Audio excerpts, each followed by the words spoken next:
రాజంపేటలో ఆకేపాటి భవన్లో MP Peddireddy Mithun Reddy media సమావేశం నిర్వహించారు. ఈ సందర్భంగా ఎంపీ మిథున్ రెడ్డి మాట్లాడుతూ అన్నమయ్య డ్యాం కొట్టుకుపోయిన స్థానంలో కాంక్రీట్ డ్యాం ను జగన్మోహన్ రెడ్డి మంజూరు చేసి డ్యాం పనులు ప్రారంభించడానికి సన్నాహాలకు సిద్ధమవుతూ ఉండగా కూటమి ప్రభుత్వం అధికారంలోకి వచ్చిందన్నారు.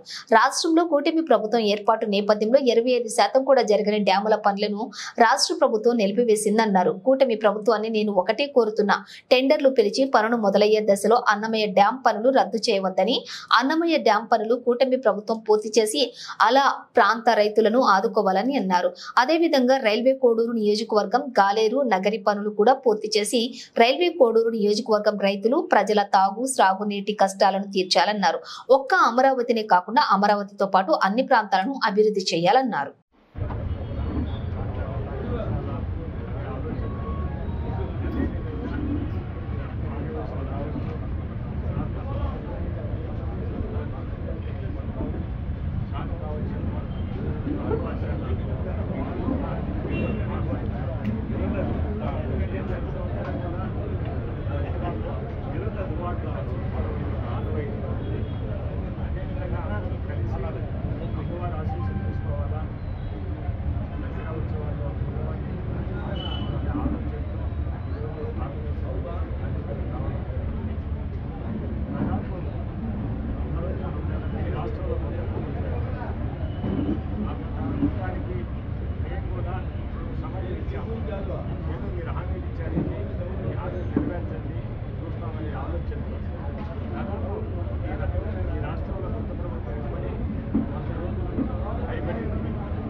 అని మాట్లాడడం ఎంత దారుణమైన చర్య. ఒక మాజీ ముఖ్యమంత్రిగా చేసిన వ్యక్తి, ఒక మాజీ అధ్యక్షుడు ఏదైనా ప్రాజెక్టు కట్టాలని ఆలోచిస్తారు, కానీ ప్రాజెక్టు ఏదైనా కనుగొనాలని ఏ ముఖ్యమంత్రి కూడా ఆలోచిస్తారు. అదైతే మీరు వరద బాధితులకు ఎలాంటి సహాయం చేయకపోగా ఇలాంటి విమర్శించడం చాలా దారుణమైన చర్య. దాని తర్వాత ఇంకోటి మాట్లాడడం జరుగుతుంది. ఈరోజు తిరుమల విజయ వెంకటేశ్వర స్వామి ఒక ప్రపంచవ్యాప్తంగా విశ్వవ్యాప్తంగా ఆయన గొప్ప ఎంతోమంది విశ్వసించే స్వామి. అలాంటి తిరుమల నంది అనేది ఒక భారతదేశంలోనే కాదు, ప్రపంచ దేశాల్లో కూడా ఎంతో విశిష్టత ఉన్నది. ఇంకా అలాంటిది నీకు తిరుమల లడ్డుపై, ఎందుకంటే తిరుమల లడ్డు మైనార్టీలు కాదు, అన్ని మతాల వాటిగా స్వీకరిస్తారు లడ్డు. అలాంటిది ఆ లడ్డులో నిజంగా ఇవన్నీ కూడా కలిసి మాట్లాడడం నిజంగా ఇలాంటిది ఎవరైనా ఒక ముఖ్యమంత్రి స్థాయి నుంచి ఇలాంటి చర్యలు చేస్తారా? కేవలం ప్రజలను డైవర్ట్ చేసేదానికే ఇలాంటి అభూత కల్పన చేయడం జరిగింది. ఈరోజు నిజంగా గతంలో అన్నమయ్య ప్రాజెక్ట్ డ్యామ్ చేయకపోవడం జరిగింది. ఎందుకంటే ప్రకృతి వైపరీత్యాల వల్ల ఆ ప్రాజెక్ట్ అయిపోయింది, ప్రజలు ఇబ్బందులు గురయ్యారు. నిజంగా ఈరోజు ఆ రోజు జగన్మోహన్ రెడ్డి గారు ఆ రోజు రాజంపేటకు వచ్చినప్పుడు అన్నమయ్య ప్రాజెక్టు మొదటిగా పూర్తి చేస్తామని చెప్పడం జరిగింది. దాని టెండర్లు కూడా పిలవడం జరిగింది. అదేవిధంగా జిఎన్ఎస్ కెనాల్ను కూడా నేను పూర్తి చేస్తానని ఆయన ఆ రోజు చెప్పడం జరిగింది.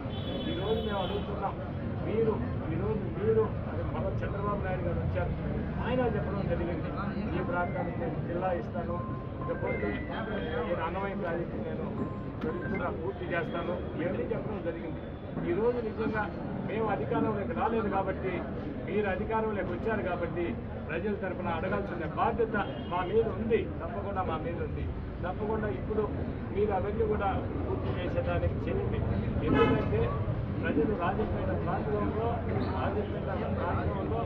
నిజంగా ఏదైనా మేము తగిన ఈ కార్యక్రమాలన్నీ నిజంగా పూర్తి చేస్తామని ఒక నమ్మకంతోనే రాష్ట్రంలో వైఎస్ఆర్ కాంగ్రెస్ పార్టీ అధికారంలోకి రాకపోయినా రాజంపేటలో శాసనసభ అభ్యర్థిగా నన్ను గెలిపించారు. మిథున్ రెడ్డి గారిని పార్లమెంట్ అభ్యర్థిగా రాజంపేటలో ఒక మంచి మెజార్టీ ఇచ్చారు. ఎందుకంటే వాళ్ళకు ఒక నమ్మకం, ఒక విశ్వాసం, వీళ్ళైతే ప్రయత్నం చేస్తారు అనే ఒక నమ్మకం ఉంది కాబట్టి ఈరోజు మా మీద నమ్మకంతో మమ్మల్ని గెలిపించడం జరిగింది. ఈరోజు తప్పకుండా మేము ప్రతిపక్షంలో ఉన్నా కూడా తప్పకుండా ప్రభుత్వంపై ఒత్తిడి తెస్తాం. తప్పకుండా ఈ ప్రాజెక్టు పూర్తి చేసేదానికి అయితేనేమి ఈ ప్రాంత అభివృద్ధికి మా శాయశక్తిలో కూడా తప్పకుండా కృషి చేస్తాం.